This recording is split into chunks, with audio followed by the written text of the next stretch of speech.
যুবদলের সাবেক কেন্দ্রীয় কমিটির শ্রম বিষয়ক সম্পাদক ও সাবেক ডাকসু সদস্য ডক্টর রশিদ আহমেদ হোসাইনী কুমিল্লা ৯ লাকসাম মনোহরগঞ্জ আসনে স্বতন্ত্র প্রার্থী হিসেবে মনোনয়নপত্র জমা দিয়েছেন।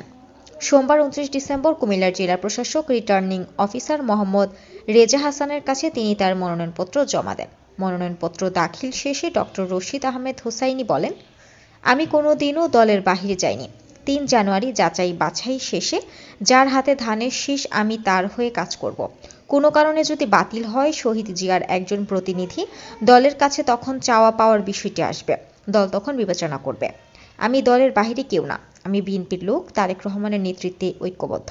এ সময় উপস্থিত ছিলেন লাকসাম উপজেলা বিএনপির নেতা খোরশেদ আলম খুসরু, এ.কে.এম. আতিকুর রহমান লিটন, ইঞ্জিনিয়ার জাহাঙ্গীর হোসেন শিপন, কামাল হোসেন, লাকসাম উপজেলা ছাত্রদলের সাবেক সাধারণ সম্পাদক মাইনুদ্দিন সাকিব, যুবদল নেতা রুবেল মজুমদার, নওয়াব ফয়জুন্নেসা কলেজ ছাত্রদলের সাবেক সিনিয়র সহসভাপতি নাসির উদ্দিন সোহেল।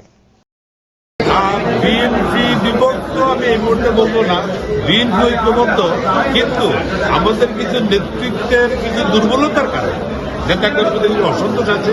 আমি মনে করি ৩রা জানুয়ারি যখন প্রতীক বরাদ্দ হয়ে যাবে আমরা বিএনপি ঐক্যবদ্ধভাবে একমতে থাকবো। আর কেউ যদি এখান থেকে গিয়ে যদি বিদ্রোহী হিসেবে অথবা স্বতন্ত্র হিসেবে, স্বতন্ত্র কারণ হিসেবে বিদ্রোহী, অতএব বিদ্রোহীর জায়গা এই ধানের শীষের বা শহীদ জিয়ার আদর্শ যারা বিশ্বাসী, যারা তারেক রহমান নেতৃত্বে ঐক্যবদ্ধ, আপনারা দেখেছেন কি বড় জোয়ার বয়ে গেল, যেটা বিশ্বের ইতিহাসে এরকম সম্প্রদায়কে উপায় নেই।